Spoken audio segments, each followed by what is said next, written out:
What is up, guys? Delboy here. So today I'm going to be talking about the fight we've all been waiting for. It's been a long time in the making, and quite frankly, once it happens, it will be a magnificent event that cannot be missed by boxing fans. That, my friends, is Manuel Charr versus Fast Frez Oquendo for the WBA heavyweight title. And the fight was originally supposed to go down on May the 4th, but apparently there are difficulties in regards to that date, and now the fight is looking likely for September the 29th. So we've got a long time to wait for this tremendous fight, which is a shame. You know, this was a fight I was looking forward to most this year, to be quite honest. But yeah, it's looking likely this fight's going to go down on the 29th of September in Cologne, Germany. Let's be honest, they just need to get this whole WBA situation out of the way now. Frez Oquendo has been mandatory challenger for a WBA title shot for about 4 years now. He won that right in court. I didn't really research the case, but he lost a fight to Ruslan Shagayev back in July 2014.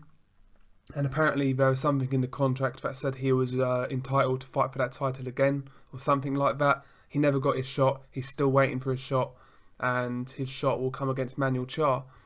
And as I said, it's looking likely that this fight will take place on the 29th of September, which is bad news for Frez Oquendo because he's been out of the ring. By that time, it'll be over 4 years.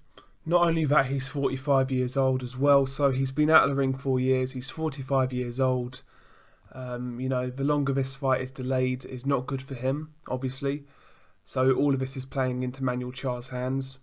Frez Oquendo, to me, in his last fight against Ruslan Shagayev, who was also past his best, Frez Oquendo to me looked pretty useless, to be honest. He looked pretty passive. He looked negative. He looked like a fighter who was just fighting for a paycheck, really, and not really fighting with any ambition. So I don't expect that to change 4 years later when he's 45 years old. I expect a very negative showing from Frez Oquendo. I expect a defensive showing from Frez Oquendo. I think he'll try and spoil. He'll try and make Manuel Charr look bad, and he'll try and steal rounds, basically, and he'll try and steal the championship. But in Germany, the fight is not going to be scored to him if he fights like that. So to me, he really needs to be active in there. He needs to let his hands go. He needs to try and be an aggressive fighter, basically. He needs to try and be a bit more assertive in this fight. And I just don't see that happening. He's never been that type of fighter, so why is he going to change at 45 years old? I can't see it. Maybe he does because it's his last shot, but I just can't see it. All I expect is a guy who goes in there and turns up for a payday, basically. Frez Oquendo's been about for years, man. I mean, I actually watched a video by Rummy's Corner the other day about Mike Tyson, and in the year 2001, Frez Oquendo was ranked in the top 10 by the Ring magazine. So it gives you some idea how long this guy's been about. His pro career started in 1997, so at the time of this Manuel Charr fight, his pro career would have spanned 21 years. This guy should not be fighting for a title, man. He really shouldn't. But he is, based on politics and based on the court's decision. So it is what it is.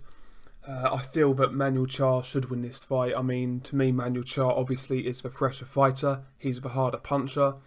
He will want to go on now to get bigger paydays with that WBA title. So I feel he's going to have too much for Frez Oquendo. I feel he's going to be too active. He's going to be forcing the action. I could see the fight being messy. I could see the fight being ugly. But I feel that Manuel Charr's work rate and his desire will see him through here. Frez Oquendo is quite durable, and he's quite awkward, and he's quite tricky. He's defensively responsible. So I could see it going to points, but I just don't think Frez Oquendo is going to do enough in terms of his output to win the fight. I feel Manuel Charr's work rate and aggression will win him the fight, basically. Whether that is points or by late stoppage, I'm not sure. A few years ago, I would have confidently said a Charr points win. But now, maybe Frez Oquendo is so far gone that he can get a stoppage victory. But yeah, I mean, Manuel Charr should win this fight. But I will be interested to see the odds on this fight. I'm not sure how the bookies are going to price this one. Maybe they might see it as a competitive fight. Hopefully they do, because I'm pretty confident Manuel Charr will do a job here. He'll get the win. But yeah, it's a great fight. One we're all looking forward to, and one we're going to have to wait till September to see. Yeah, what do you guys think? Peace.